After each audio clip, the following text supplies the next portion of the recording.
Hi friends, welcome to my YouTube channel. आज की video में मैं आपसे शेयर करूंगी माँ वैष्णो देवी की कथा। अगर आप मेरे चैनल में नए आए हैं तो मेरे चैनल को सब्सक्राइब करना ना भूलिएगा। बेल आइकन को प्रेस कीजिएगा ताकि आने वाली मेरी नई वीडियो का नोटिफिकेशन आप तक सबसे पहले पहुंचे। वीडियो पसंद आए तो लाइक जरूर कीजिएगा, ज़्यादा से ज़्यादा मेरी वीडियो को शेयर कीजिएगा। शुरू से लेकर आखिरी तक मेरी वीडियो को पूरा देखिएगा। तो चलिए फ्रेंड्स, हम वीडियो शुरू करते हैं। माता वैष्णो देवी की कथा। कटरा के करीब हंसाली गांव में मां का परम भक्त श्रीधर पंडित रहता था। श्रीधर और उसकी पत्नी मां दुर्गा की सुबह शाम पूजा करते थे। श्रीधर निर्धन होते हुए भी अपनी पत्नी के साथ संतुष्ट से जीवन यापन कर रहा था। बस उन्हें एक ही दुख था कि उनके यहाँ कोई संतान ना थी। वे दोनों दंपति नवरात्रि के व्रत भी किया करते थे। एक दिन रात को श्रीधर के सपने में माँ जगदम्बा आई और कहने लगी कि तुम 9 कुंवारी कन्याओं की पूजा कर के उन्हें भोजन करवाओ, इससे तुम्हारी इच्छा जल्द ही पूरी होगी। अष्टमी के दिन उन्होंने नवरात्रि पूजन के लिए कुंवारी कन्याओं को बुलवाया। माँ वैष्णो कन्या वेश में उन्हीं के बीच आ बैठी। अन्य कन्याएं तो चली गई किंतु माँ वैष्णो नहीं गई। तब श्रीधर की पत्नी ने कन्या से पूछा कि तुम्हें अपने घर जाने की जल्दी नहीं है क्या? सारी कन्या तो कब की चली गई। यह सुनकर कन्या हंसकर बोली, मैं आपके घर में भंडारा और ब्राह्मण भोजन करवाना चाहती हूँ। आप ब्राह्मणों को भंडारे का निमंत्रण दे आइए और साथ ही पूरे गांव के लोगों को भी बुला लाइए। श्रीधर ने उस दिव्य कन्या की बात मान ली और आसपास के गांव में भंडारे का संदेश पहुंचा दिया। लौटते समय गोरखनाथ व भैरव नाथ जी को भी उनके चेलों सहित न्योता दे दिया। सभी अतिथि हैरान थे कि आखिर कौन सी कन्या है जो इतने सारे लोगों को भोजन करवाना चाहती है। भैरवनाथ एक प्रसिद्ध तांत्रिक था। भैरवनाथ गोरखनाथ के शिष्य थे, जिनके गुरु मत्स्येंद्र नाथ थे।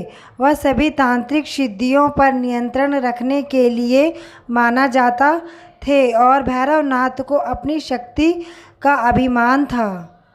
भंडारे का दिन आ गया। सभी लोग श्रीधर की कुटिया की ओर आने लगे। लोग को आता देख श्रीधर और उसकी पत्नी घबरा गए थे, क्योंकि अभी तक लोगों को भोजन करवाने के लिए कुछ नहीं बना था।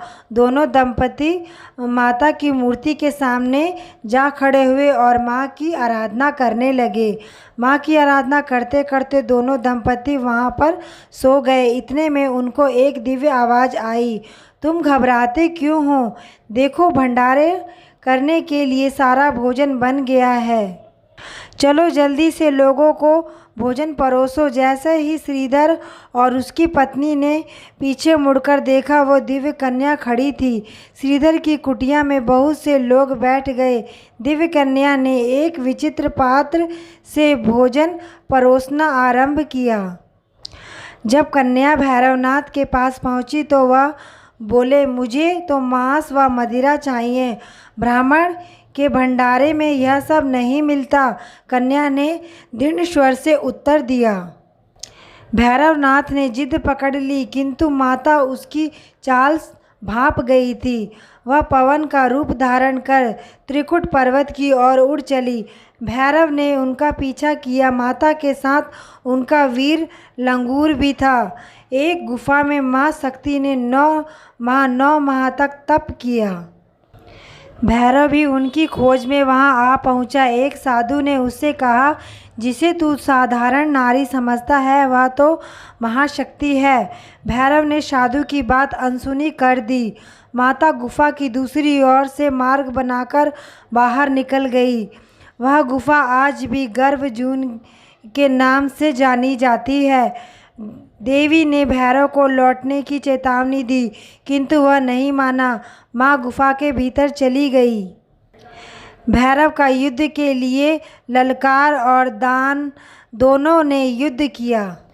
युद्ध का कोई अंत न देखकर माता वैष्णवी ने महाकाली का रूप धारण करके भैरवनाथ का वध किया। भैरव का सिर भैरव घाटी में जा गिरा। ऐसा कहा जाता है कि अपने वध के बाद भैरवनाथ ने अपनी गलती पर पश्चाताप किया और मां से क्षमा मांगी। माता वैष्णो देवी जानती थी कि उन पर हमला करने के पीछे भैरव का मुख्य उद्देश्य मोक्ष प्राप्त करना था। तब उन्होंने न केवल पुनर्जन्म के चक्र से भैरव को मुक्ति प्रदान की, बल्कि मां ने उसे वरदान दिया कि जो भी मेरे दर्शनों के पश्चात भैरव के दर्शन करेगा उसकी सभी मनोकामनाएं पूर्ण होगी। वैष्णो माता की जय हो, सच्चे दरबार की जय हो। अगर फ्रेंड्स मेरा ये वीडियो आपको पसंद आया होगा तो मेरे चैनल को सब्सक्राइब करना ना भूलिएगा। मेरा वीडियो देखने के लिए थैंक यू। मिलते हैं हम नेक्स्ट वीडियो में, तब तक के लिए बाय बाय।